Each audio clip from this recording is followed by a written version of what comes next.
December 19th, 1944, a converted French army barracks in Verdun.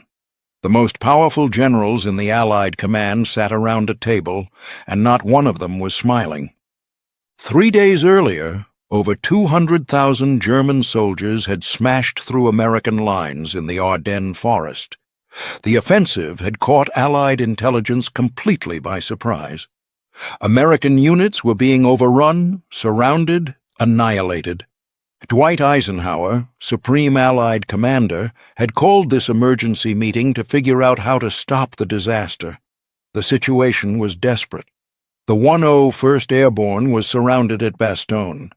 If that town fell, German armor could split the Allied armies in two and potentially reach the coast.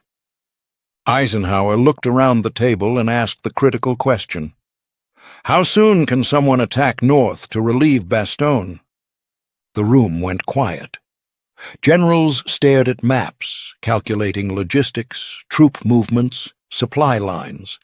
The distances involved, the winter conditions, the chaos of disengaging units already in combat. Then George Patton spoke. I can attack with 2 divisions in 48 hours. The other generals turned and stared at him. Some thought he was joking. Others thought he was grandstanding, making promises he couldn't possibly keep. 48 hours to disengage 3 divisions from active combat, rotate an entire army 90 degrees, move over 100,000 men and thousands of vehicles through snow and ice, and launch a coordinated attack against hardened German positions. It was operationally impossible. Every general in that room knew it. But Patton wasn't bluffing. He wasn't grandstanding. He was the only general in that room who had seen this attack coming, and he had been preparing for it for 11 days. December 9th, 1944. 10 days before the Verdun meeting, Patton's headquarters in Nancy, France. Colonel Oscar Koch walked into Patton's office carrying a stack of intelligence reports that would change the course of the war. Koch was Patton's G2, his chief intelligence officer. He was meticulous, detail-oriented, and deeply worried. Koch had been tracking German unit movements across the entire Western Front, and he had noticed something that nobody else seemed to care about. 15 German divisions had vanished. These weren't small units. These were full-strength divisions, including several panzer divisions with hundreds of tanks. They had been pulled off the line and moved somewhere, but Allied intelligence couldn't find them. Supreme Headquarters Allied Expeditionary Force, the SHAEF, had an explanation. The Germans were holding these divisions in reserve to respond to Allied breakthroughs. Nothing to worry about. Koch didn't buy it. He had been studying German patterns for months. The Wehrmacht didn't hold 15 divisions in reserve just to react. That was offensive strength. That was enough combat power to launch a major attack. Koch spread his maps across Patton's desk.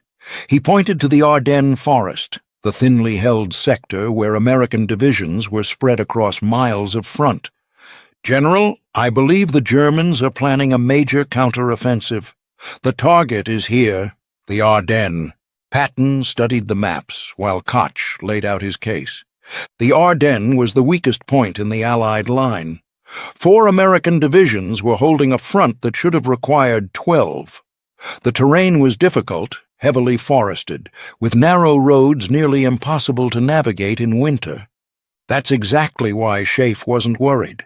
The same terrain that made the Ardennes hard to defend also made it hard to attack. No sane commander would launch a major offensive through that terrain in December. But Koch reminded Patton of something. In 1940, the Germans had done exactly that. They had attacked through the Ardennes and reached the English Channel in 6 weeks. It was the campaign that conquered France. Koch had more evidence. German radio traffic had increased dramatically in the sector. Prisoner interrogations mentioned new units arriving. Local civilians reported unusual activity behind German lines. Patton asked Koch a direct question. "If you're right, when does the attack come?" Koch's answer was immediate. "Within the next 2 weeks." Patton picked up the phone and called Omar Bradley, his immediate superior. He laid out Koch's analysis. Bradley listened, but he wasn't convinced.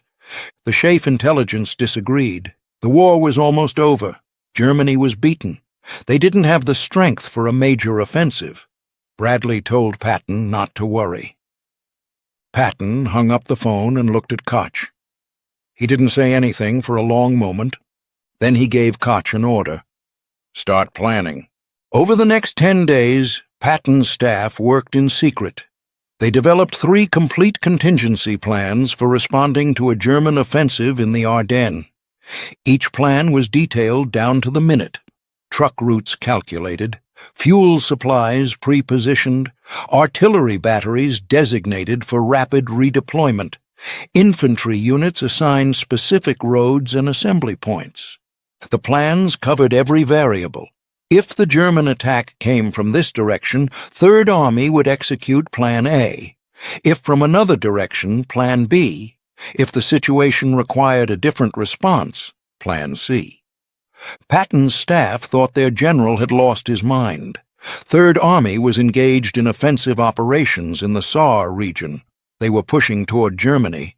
Why were they planning for a defensive emergency 100 miles to the north? Because Patton trusted Oskar Koch more than he trusted Schaeff. On December 12th, Patton held a meeting with his senior commanders. He told them to be ready to disengage on short notice. He didn't tell them why. He just told them to be prepared. His commanders exchanged looks. Disengage from offensive operations they were winning? But they were Patton's men. They followed orders. By December 15th, Third Army was the only major American force with contingency plans for the Ardennes. Every other unit in the Allied line was focused on their own sectors, confident the war would be over by Christmas. 5:30 a.m., December 16th, 1944. German artillery erupted along an 80-mile front. Thousands of shells slammed into American positions. Then the infantry came. Then the tanks. 3 German armies, over 200,000 men, smashed into 4 American divisions. The Americans were outnumbered nearly 4-1. Units that had been in quiet sectors for rest suddenly found themselves fighting for survival. Communication lines were cut. Commanders lost contact with their troops. At Schaeff headquarters, the first reports were dismissed as a local counterattack. It took hours for the scope of the disaster to become clear. At Bradley's headquarters, disbelief. This couldn't be happening. Allied intelligence had assured them the Germans were finished. The 106th Infantry Division, newly arrived and positioned in the Ardennes for a quiet introduction to combat, was virtually destroyed. 2 entire regiments surrendered, the largest mass surrender of American troops in the European theater. But at Third Army headquarters, the reaction was different. Patton received the first reports and immediately summoned his staff. He looked at Oskar Koch. "You were right. What's their objective?" Koch studied the incoming reports. "Bastogne.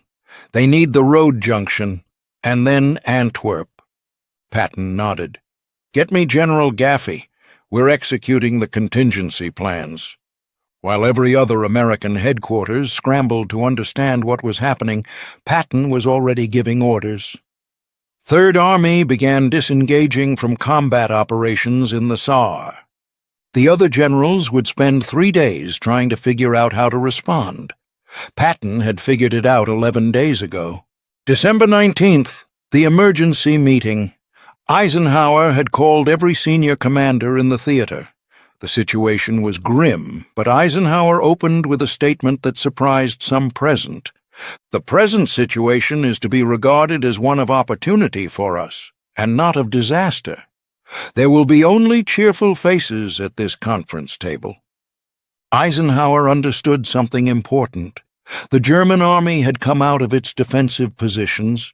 It was exposed. If the Allies could respond quickly enough, they could turn disaster into victory. But responding quickly was the problem. Every unit was in the wrong place. The logistics of turning everything around seemed impossible. That's when Eisenhower asked his question. How soon can someone attack north to relieve Bastogne? The silence stretched. Generals looked at their maps, calculated distances. Then Patton spoke. I can attack with 2 divisions in 48 hours, 3 divisions in 72. The room went quiet. Patton was known for aggressive promises, but this seemed beyond aggressive. This seemed delusional. Eisenhower pressed him. George, this is no time for grandstanding. The 101st Airborne is surrounded. If we promise relief and can't deliver, those men die. Patton didn't blink. Ike, I've already given the orders. Third Army is disengaging now. I have 3 contingency plans prepared. I've been expecting this attack for 11 days. The other generals stared. Expecting it? How could Patton have expected something that caught Schaeff completely by surprise? Eisenhower studied Patton for a long moment. He had known Patton for decades. He knew when Patton was bluffing and when he was serious. Patton was serious. All right, George, get moving. Patton left the Verdun meeting and made one phone call. He reached his chief of staff at Third Army headquarters. The message was brief. Play ball. Those 2 words activated contingency plans prepared 11 days earlier. Within minutes, orders flowed through Third Army's communication network. The 4th Armored Division began moving north. The 26th Infantry Division followed. The 82nd Infantry Division prepared to disengage and redeploy. Truck convoys that had been pre-positioned started loading troops. Artillery batteries began displacing to new positions. Supply depots shifted from supporting offensive operations to supporting a relief attack toward Bastogne. Over 133,000 vehicles would move through snow, ice, and narrow roads. Supply lines running east were redirected north. Units in combat that morning would be in combat again 100 miles away within days. The other Allied armies watched in disbelief. They were still trying to figure out what was happening in the Ardennes. Third Army was already responding. Every route had been planned, every contingency considered, every supply cache positioned. Patton wasn't performing a miracle, he was executing a plan. The movement began on the night of December 19th and continued without pause. Imagine turning an army, not a battalion, an entire army. Over 100,000 men, thousands of tanks, trucks, artillery pieces, all moving simultaneously, all arriving at the right place at the right time. The weather was brutal. Snow, ice, freezing temperatures. Vehicles broke down. Men suffered frostbite. But the movement continued. By December 21st, lead elements of the 4th Armored Division were in position. They had moved over 100 miles in less than 48 hours through the worst winter weather in decades while disengaging from combat operations. December 22nd, 3rd Army attacked. The 4th Armored Division drove north toward Bastogne. The fighting was brutal. German forces had established defensive positions along every approach to the surrounded town. Every mile was contested. Tank battles erupted in frozen fields. Infantry fought through forests and villages. Inside Bastogne, the 101st Airborne held on, low on ammunition, low on food, low on medical supplies. On December 22nd, the Germans demanded their surrender. Brigadier General Anthony McAuliffe sent back his famous one-word reply. Nuts! The paratroopers weren't giving up. They knew relief was coming. December 26th, 1944, 4:50 p.m. First Lieutenant Charles Boggess, commanding the lead tank Cobra King, pushed through the final German positions at Assiniboia. His tank made contact with elements of the 101st Airborne. The siege was broken. Patton received the news and immediately called Eisenhower. "We're through to Bastogne." The relief corridor was narrow. German forces attacked the flanks continuously. But Third Army held. That night, supply convoys rolled into Bastogne. Ammunition, food, medical supplies. The 101st Airborne had held for 8 days against overwhelming odds. Now they had what they needed to keep fighting. The Battle of the Bulge would continue for another month. The Germans hadn't achieved their strategic objectives, but they had inflicted massive casualties. Over 19,000 Americans killed, over 47,000 wounded, another 23,000 captured or missing. The bloodiest battle the American Army fought in World War II. But the losses would have been far worse without Patton's relief of Bastogne. If the 101st Airborne had been overrun, if the Germans had captured that road junction, the offensive might have succeeded in splitting the Allied armies. The intelligence failure haunted American command. How had over 200,000 German troops achieved complete surprise? How had 15 divisions vanished without anyone noticing? The answer was simple and damning. Someone had noticed. Oskar Koch had tracked those divisions. He had predicted the offensive. He had identified the target. But Schaeff had dismissed his analysis. The conventional wisdom said Germany was beaten. A major offensive was impossible. Only Patton had listened. Only Patton had prepared. And when the attack came, only Patton was ready. After the war, Allied intelligence officers interrogated captured German commanders about their planning for the Ardennes offensive. The Germans had expected to reach the Meuse River within 4 days. They had expected to take Antwerp within 2 weeks. They had expected the American response to be slow, confused, disorganized. What they hadn't expected was George S. Patton. German commanders admitted that Patton's counterattack disrupted their entire timetable. The speed of Third Army's response shocked them. They had calculated it would take the Americans at least a week to mount a serious counteroffensive. It took Patton 4 days.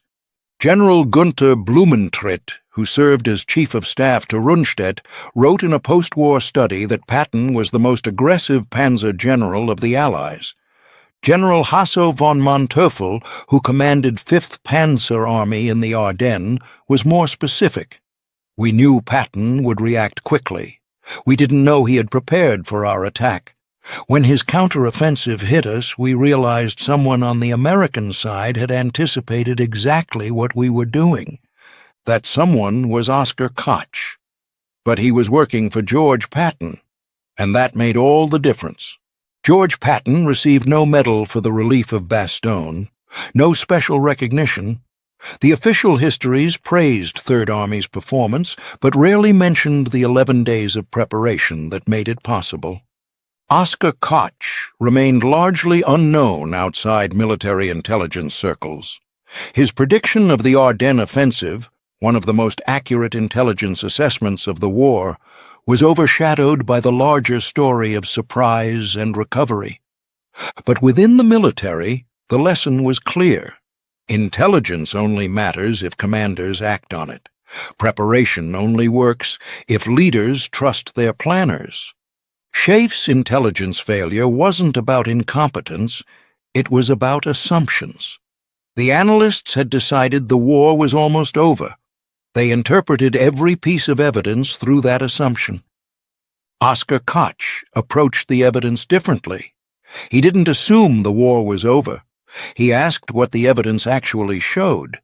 But having good intelligence wasn't enough. Other commanders received Koch's analysis. Bradley was briefed. Schaiff saw the reports. They all dismissed them. Patton didn't dismiss them. He trusted his intelligence officer. He prepared for the possibility that Koch was right and everyone else was wrong. At the Verdun meeting, the other generals stared in disbelief when Patton said 48 hours. They thought he was grandstanding. He wasn't. He was telling them something they should have known themselves. The Battle of the Bulge was a failure of intelligence at the highest levels. But it was also a story of one general who listened when no one else would. That's why Patton was the only general ready for the Battle of the Bulge.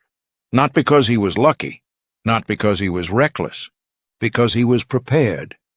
And in war, preparation is everything.